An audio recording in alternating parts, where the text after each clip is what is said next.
오늘 주신 하나님 말씀은 데살로니가전서 4장 13절에서 5장 11절까지 말씀입니다. 한 절씩 교독하시겠습니다. 형제들아, 자는 자들에 관하여는 너희가 알지 못함을 우리가 원치 아니하오노니 이는 소망 없는 다른 이와 같이 슬퍼하지 않게 하려 함이라. 우리가 예수에 죽었다가 다시 사심을 믿을진대 이와 같이 예수 안에서 자는 자들도 하나님이 저와 함께 데리고 오시리라. 우리가 주의 말씀으로 너희에게 이것을 말하노니 주 강림하실 때까지 우리 살아남아 있는 자도 자는 자보다 결단코 앞서지 못하리라. 주께서 호령과 천사장의 소리와 하나님의 나팔로 친히 하늘로 쫓아 강림하시리니 그리스도 안에서 죽은 자들이 먼저 일어나고 그 후에 우리 살아남은 자도 저희와 함께 구름 속으로 끌어올려 공중에서 주를 영접하게 하시리니 그리하여 우리가 항상 주와 함께 있으리라. 그러므로 이 여러 말로 서로 위로하라. 5장입니다. 형제들아, 때와 시기에 관하여는 너희에게 쓸 것이 없으면 주의 날이 봄의 도적같이 이를 줄을 너희 자신이 자세히 알며라.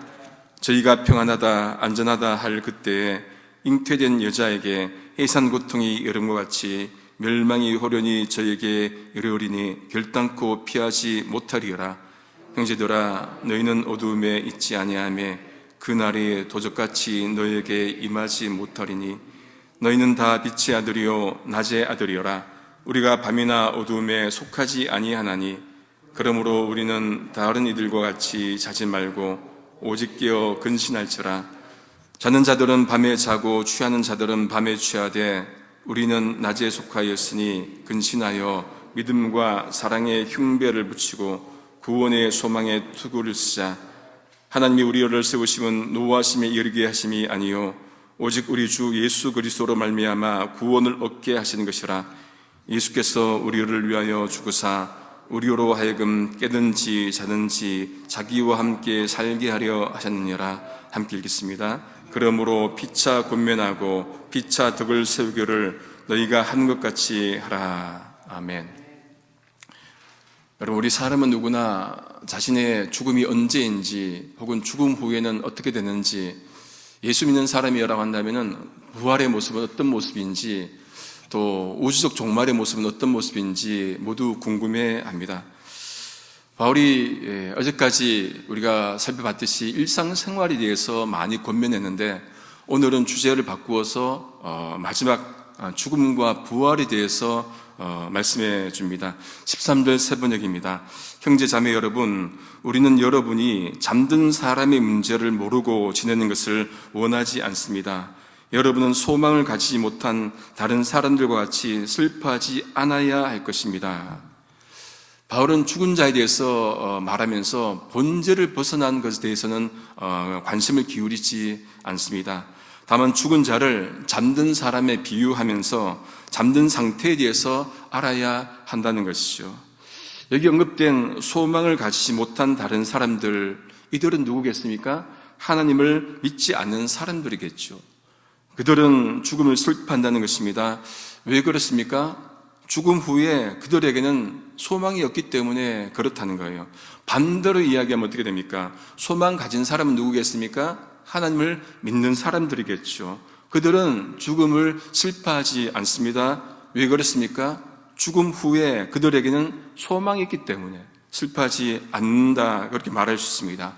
그러니까 잠든 자가 소망이 없이 자면은 슬픈 일이지만은 잠든 자가 부활의 소망 가지고 살면은 죽으면은 그런 기쁜 일인 것이죠. 그러면 무엇이 죽음 이후 소망을, 부활 소망을 보장해 줍니까? 그것은 바로 예수 그리스도를 믿는 믿음이 그 부활 소망을 가지게 할 수 있다 말할 수 있습니다. 그러니까 이 땅에서 예수를 믿는 그 믿음이 죽음 후의 인생을, 그 삶을 결정을 하는 것이죠. 바울은 그 소망의 근거를 부활하신 예수님에게서 가져옵니다. 14절입니다. 우리가 예수에 죽으셨다가 다시 사심을 믿을진대 이와 같이 예수 안에서 자는 자들도 하나님이 저와 함께 데리고 오시리라. 예수님이 죽으시고 부활하셨듯이 예수 안에서 자는 자들은 어떻게 해요? 예수님이 재림하실 때 데리고 온다. 그렇게 말씀을 하십니다. 죽음 이후 우리는 반드시 부활할 겁니다. 어떻게 합니까? 죽으셨다가 부활하신 예수를 믿으니까 아는 것이죠. 그 믿음이 우리의 부활을 소망하게 합니다. 믿음이 소망을 불러일으키는 거예요. 그러니 부활신앙 가지고 우리가 살아가되 우리 일상에서 정말로 참된 신자로 사는 게 중요합니다. 부활은 죽음 이후에 그때 가서 주어지는 것이지만은 그러나 지금 여기서도 그 부활신앙으로 살아가는 게 중요하다는 것입니다. 부활신앙 가지고 살면은 삶에 희망이 있습니다. 좌절하지 않습니다. 낙심하지 않습니다. 왜 그렇습니까? 다시 살아나니까. 그러니까 우리가 두려울 것이 없다는 것이겠죠. 바울은 또한 살아남은 자가 자는 자보다 결코 낫지 않다고 그렇게 말합니다. 15절에 보시면은 우리가 주의 말씀으로 너희에게 이것을 말하노니 주께서 강림하실 때까지 우리 살아남아 있는 자도 자는 자보다 결코 앞서지 못하리라. 거꾸로 얘기하면 어떻게 됩니까? 주님 재림 시에 자는 자가 살아있는 자보다 못하지 않다는 얘기겠죠. 다시 말해서 죽음이 하나님 믿는 백성들에게는 문제되지 않는다는 거예요. 살아 있어도 괜찮고 죽어도 괜찮고 왜 그렇습니까? 죽으면 다시 사니까 죽음이 문제가 되지 않는다는 그 말씀이겠죠. 바울은 주님이 강림하실 때의 모습을 보여줍니다. 16절 상반절에 보시면은 주께서 호령과 천사장의 소리와 하나님의 나팔 소리로 친히 하늘로 쫓아 그 하늘로부터 강림하신다 하십니다. 우리 주님의 재림은 반드시 있을 겁니다. 그때 그리스도 안에서 죽은 자들이 먼저 일어나고 그 후에 살아남은 자들이 그들과 함께 구름 속으로 끌어올려지고 공중에서 주를 영접할 것이다. 그렇게 말씀을 합니다. 이 부분을 읽을 때 여러분 신학적으로는 재림의 두 단계 그런 표현도 씁니다. 예수께서 재림하시는데 살아있는 자들은 공중으로 끌어올려가고 다시금은 주님의 재림이 다시 한 번 더 있는 두 재림을 얘기하기도 하고 휴거 얘기하기도 하는데 그런 것들은 중요한 게 아니고 신학적으로 여러 가지 의견들이 있으니까 거기에 문자적으로 집착할 필요는 없는 것 같습니다. 다만 중요한 것은 무엇이냐? 죽음을 두려워하지 말고 부활 소망 가지고 살라는 것이죠.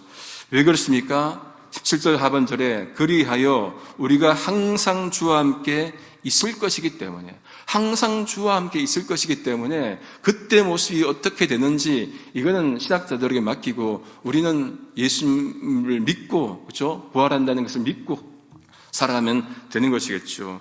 그것이 바로 하나님이 우리와 함께한다는 임마누엘 신앙의 모습입니다. 바울은 그런 것을 기대하면서 18절에 그러므로 이 여러 말로 서로 위로하라 그렇게 권면합니다. 다시 깰 터이니까 죽어도 괜찮아 소망 가지니까 다시 부활할 거야 서로 위로하라는 것이죠. 힘들어도 어려워도 재림 소망 가지고 그죠? 서로 힘이 되라 그렇게 권면합니다. 위로하라는 것은 하나님의 명령이기도 합니다. 이사야 40장 1절 말씀에 너희 하나님이 가라사대 너희는 위로하라 내 백성을 위로하라. 여러분 상심한 자에게 필요한 것은 위로이겠죠. 누구나 상심합니다. 예의 없이 모두가 상심하겠죠. 그러니 우리에게는 위로가 필요한데 궁극적으로는 누가 그 위로를 줄 수 있습니까? 예수 그리스도만이 우리에게 궁극적 위로를 줄 수가 있겠지요. 1562년도 작성된 하이델베르그 요리문답이 있습니다. 그 1번 질문이 이렇습니다. 사나 죽으나 그대의 유일한 위로는 무엇입니까? 여러분의 위로는 무엇입니까? 단 하나 위로는 무엇입니까? 답이 이렇습니다. 사나 죽으나 나의 몸도 영혼도 나의 것이 아니요 나의 신실하신 구주 예수 그리스도의 것입니다. 그는 그의 보혈로 나의 모든 죄값을 다 치르셨고 나를 마귀의 모든 권세에서 구원해 내셨으며 하늘에 계신 나의 아버지의 뜻이 아니고서는 머리털 하나도 떨어질 수 없도록 과연 모든 것이 합력하여 나의 구원을 이루도록 그렇게 나를 보존시켜 주십니다. 그러므로 그는 그의 성령으로 말미암아 나로 하여금 영생을 확신하게 하시며 이제부터 그를 위하여 살기를 진정으로 바라도록 만드시고 또한 그렇게 살 준비를 갖추도록 만드십니다. 무엇이 참된 위로랍니까? 진정한 위로는 예수 십자가, 예수께서 십자가 지시고 구원해 주신 그것이 진정한 위로라는 그 말씀입니다. 그러니 우리가 예수 그리스도를 통해서 구원받았으면은 주님 위에 살아야 하는 것이겠죠. 바울은 이제 5장으로 넘어가서 재림 시기에 대해서 말하는데 이렇게 시작합니다. 1절, 2절에 보시면은 형제들아 때와 시기에 관하여는 너희에게 쓸 것이 없음은 주의 날이 밤에 도적같이 이를 줄을 너희 자신이 자세히 알며라 알기 때문이다. 그렇게 말씀을 합니다. 주님께서 다시 오신 날이 도적같이 오기에 덧붙일 말이 없다는 거예요. 더 이상 쓸 말이 없다는 겁니다. 여러분, 도적은 시간을 알리고 오지 않아요. 그러니까 그 시간에 대해서 궁금해하는 것은 헛수고라는 거예요. 여러분, 바울이 더 이상 쓸 것이 없다 그러면은 우리가 어떻게 합니까? 알려고 하지 않아야겠죠. 위대한 바울 저자도, 그죠? 사도도 쓸 것이 없다고 얘기했는데 우리가 거기에 대해서 굳이 알려고 하는 것은 그는 헛수고입니다. 그럴 필요가 없는 거예요. 모르는 것에 대해서는 여러분 침묵할 줄 알아야 됩니다. 철학 중에 분석 철학이 있습니다. 그 철학자 중에 루트비 비트겐슈타인이라고 있는데 그가 쓴 논리 철학 농구 마지막 번호가 7번인데 그 문장이 이렇습니다. 말할 수 없는 것에 대해서는 침묵해야 한다. 여러분, 침묵은 겸손일 수 있습니다. 하나님이 아신 영역에 대해서 하나님만이 아신 영역에 대해서 우리가 굳이 알려고 해서는 안 되겠지요. 바울은 또한 주님의 재림이 임할 것임에도 불구하고 사람들이 평안하다, 안전하다, 그 거짓 평안 얘기할 때 그때 고통, 멸망이 닥칠 것인데 피하지 못할 것이다. 그렇게 말씀합니다. 임신한 여자에게 해산 고통은 반드시 있는 거잖아요. 피할 수 없는 그것이 온다는 것이겠죠. 세상이 말하는 거짓 평안에만 관심 기울이고 거기서 자유할 것이 아니라 주님 주시는 진정한 평안을 얻고 그러기 위해서 무엇 해야 됩니까? 깨어 있어야 합니다. 바울은 하나님 믿지 않는 이들에게 그들이 맞이한 재림의 때와는 달리 하나님 믿는 이들이 맞이할 재림에 대해서 톤을 달리해서 그렇게 설명합니다. 4절입니다. 형제들아 너희는 어둠에 있지 아니하며 그 날이 도둑같이 너에게 임하지 못하리니. 여러분, 톤이 달라졌다면 뭔가가 있어야겠죠. 접속사가 있어야 되는데 세번역은 그러나로 시작합니다. 영어 성경에도 버스로 시작하는데 즉 그러니까 뭡니까? 그러나 너희는 그들과 달라서 어둠에 있지 않으니 그날이 도둑같이 임하지 못할 것이다. 그렇게 말씀합니다. 주님의 재림은 도둑같이 임하는데 그날을 끼어서 준비하는 자들에게는 도둑같이 임하지 못한다는 거예요. 깨어있는데 어떻게 도둑이 임합니까? 도둑이 옵니까? 잠자고 있으니까 도둑이 임하는 것이죠. 하나님 믿으면은 그날이 두렵지 않습니다. 영원한 생명이 보장되기 때문에 그렇습니다. 바울은 그래서 그 교인들이 다 빛의 아들이요 낮의 아들이어서 밤이나 어둠에 속한 사람이 아니라고 그렇게 말씀합니다. 그러면서 6절 말씀 개역 개정으로 보면 이렇습니다. 다른 이들과 같이 자지 말고 오직 깨어 정신을 차릴지라. 근신하라, 정신 차리라는 그 말씀입니다. 우리 그리스도인이 해야 될 일이 뭐라고요? 깨어있는 것, 정신 차리는 것, 그것뿐이에요. 날짜 관심 가지지 말고 그때 뭔 일이 있는지 관심 가지지 말고 깨어있으면 되는 것이죠. 바울은 그래서 자는 자들이나 술 취한 자들은 밤에 자고 밤에 취하되 그 교인들은 데살로니가 교인들은 달라야 한다. 8절입니다. 우리는 낮에 속하였으니 근신하여 믿음과 사랑의 흉배를 붙이고 구원의 소망의 투구를 쓰자. 속한 것이 다른 사람은 여러분 준비한 자세도 달라야 합니다. 낮에 속했느냐 밤에 속했느냐 영원히 결정이 되는 것이죠. 우린 밤이 아니라 낮에 속했으니 달라야 됩니다. 바울이 세 가지를 하자고 하지요. 첫 번째, 근신하라. 좀 전에 봤다시피 정신을 차리라는 의미입니다. 이것 우리가 하면 되는 거예요. 깨어 있으라는 얘기이지요. 본질 아닌 것에 빠지지 말고 본질, 그죠? 거기에만 우리가 빠져 있으면, 정신 차리고 있으면 된다는 것입니다. 두 번째, 믿음과 사랑의 흉배, 호심경인데 사전에 찾아보면은 호심경은 갑옷의 이 가슴 쪽에 호신용으로 붙이는 구리 조각, 이제 칼을 찌르면은 이제 막아주는 것, 그게 호심경, 흉배, 그것을 붙이고 있자. 세 번역을 열었습니다. 믿음과 사랑을 가슴막이 갑옷으로 입고 믿음과 사랑 그것으로 무장하자는 말이죠. 셋째, 구원의 소망에 투구를 쓰자. 여기서도 믿음, 소망, 사랑, 바울이 좋아하는 그리스도인이 지녀야 되는 삼총사가 언급이 됩니다. 여러분, 이 말씀은 에베소서 6장 말씀을 생각나게 합니다. 마귀와 싸울 때 어떻게 하라 합니까? 전신 갑주를 입으라, 그렇게 권면하지요. 전투태세를 갖추라는 얘기입니다. 거기에 보면은 진리의 허리띠, 그리고 의의 흉배, 평안의 복음을 전하는 신발, 믿음의 방패, 그것들이 등장해서 그렇게 전신갑주를 입으라고 합니다. 언젠가 주일 오후에 드림 합창단 연습이 있어서 제 손자 박대현 씨는 이제 볼 사람이 없었어요.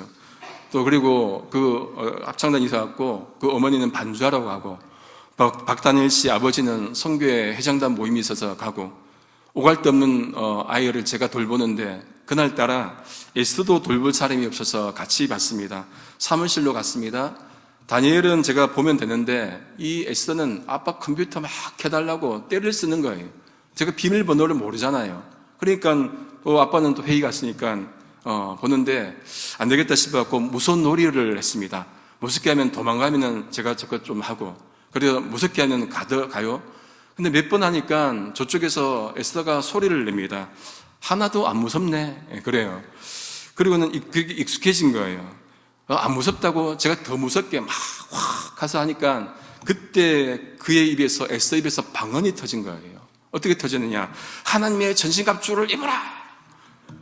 그러면서 뭐 이렇게 방금 했던 그런 무기들을 막 얘기하는데, 뭐라고? 다시 한번 얘기해봐. 그리고 그런 얘기를 하는 거예요. 나중에 엄마가 와서 제가 물어보니까 어느 교회 BBS 가서 배웠다는 겁니다. 여러분, 영어로 말한 얘가 한국말로 하나님의 전신갑주를 입으라, 이 말은 뭐예요? 제가 사탄이라는 얘기잖아요. 예? 그렇게 막 하는데, 말씀이 들어가니까 아이도 그것이 급할 때 튀어나오는구나, 그걸 배우게 되었습니다. 우린 밤이 아니라 낮에 속한 자이죠. 그러면은 사탄과 맞서 싸우기 위해서 우리가 전신갑주를 입어야 합니다. 바울은 하나님이 데살로니가 교인과 자신을 세우신, 택하신 그 이유에 대해서 말씀을 하시는데, 9절에 보면은 진노하시기 위해서 택하신 것이 아니라 무엇하기 위해서요? 그리스도를 통해서 구원받도록 하기 위해서. 여러분, 하나님이 천지를 창조하셨는데 여러분, 창조하신 백성이 멸망받기를 원하시겠습니까? 구원받기를 원하시죠. 그것이 하나님의 마음입니다. 그래서 하나밖에 없는 독생자 예수 그리스도를 주시기까지, 십자가에 죽기까지 하시기까지 사랑하시는 것 아니겠습니까? 큰 그림에서 하나님은 우리가 구원받기를 원하십니다. 바울은 예수님이 우리 위해 죽으신 더 큰 이유 말씀하신다. 10절 말씀에 우리 한번 10절을 같이 한번 읽겠습니다. 시작. 예수께서 우리를 위하여 죽으사 우리로 하여금 깨든지 자든지 자기와 함께 살게 하려 하셨느냐라. 자든지 깨든지 뭡니까?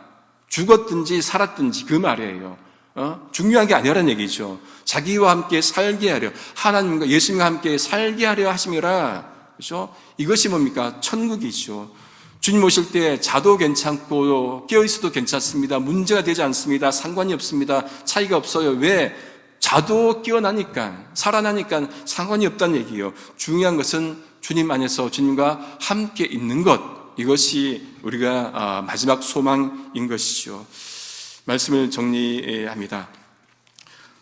언젠가 치폴레, 발음이, 그죠? 치폴레에 간 적이 있는데, 제 앞에 소방관 3명이 이렇게 있었어요. 들어와서. 근데 주문을 하려는데, 갑자기 출동 뭐가 났는지 갑자기 뛰쳐나가더라고요. 그 직원들은, 그 치폴레 그 직원들은 몇 번 겪었는지 덤덤해요.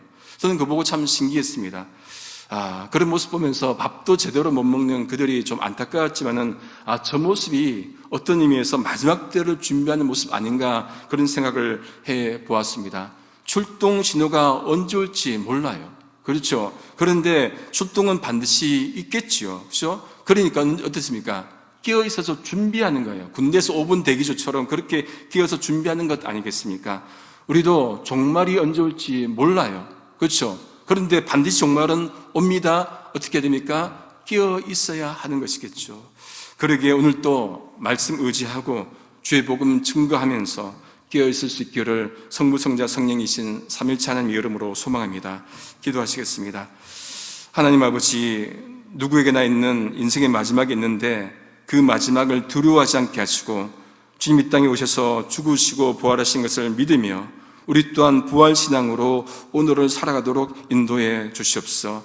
마지막 때에 깨어있게 하시고 주님 오심을 준비하는 자들 되도록 성령님 함께하여 주옵소서.